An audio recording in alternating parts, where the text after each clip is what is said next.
and today I am sharing my April 2023 Counterfeit Kit and Sheetload of Cards with you. I really love both of these ideas. They're monthly. They help me use and stretch my stash.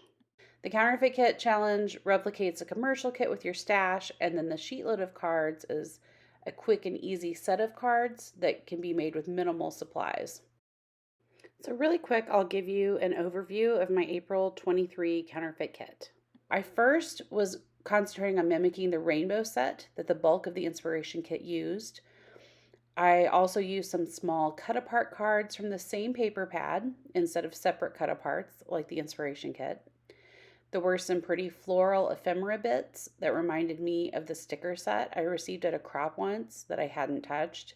So I then pulled my second set of papers to coordinate with that sticker set. I didn't have a Celebrate die like the inspiration kit, but I did have a Celebrate stamp. And then the original kit had some cute floral stamps that kind of reminded me of these Ditsy Bit stamps and dies. All right, so for my first project, like I said, I decided to do the April Sheetload of Cards. So I chose the text paper and the large polka dot paper. And then I pulled full and scrap pieces of red, yellow, orange, and white cardstock from my stash.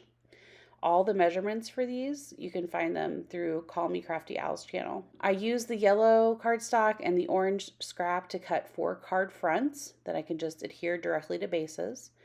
I cut down the white scraps into strips, and then I stamped my Celebrate sentiment on each of them with red ink. I also created a few sets of the Ditsy Bits for the die cut that was called for in the Sheetload sketch. After everything was prepped, I laid out all my pieces to assemble them, which is kind of my favorite part. And it goes so fast when everything is prepped. So when I put these together, I did make sure to eyeball an equal border on the papers. I did not measure each, I just eyeballed.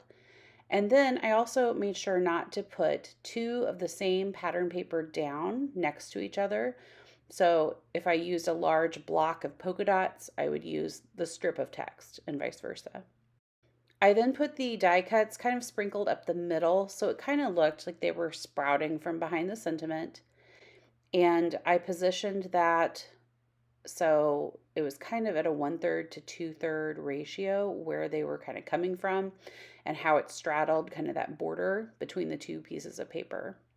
I do think that matting the Celebrate sentiment in red would look better, so I'm highly tempted to go back and do that. I do really like that these cards are flat, which will make them great to mail, and there's a little variety in the placement of the papers and the different color mats, and I did a couple different colors on the stamping, so they all are unique, even though they also all coordinate. All right, so I would love to know if you played along with either the Counterfeit Kit or the Sheetload of Cards. Please share a link or a comment below if you did so I can check out your stuff. Thanks so much for watching. I really appreciate your time. If you enjoyed this video, please consider sharing it or subscribing to help my channel grow. I will see you next time, and I hope you have a scrappy, happy week. Bye.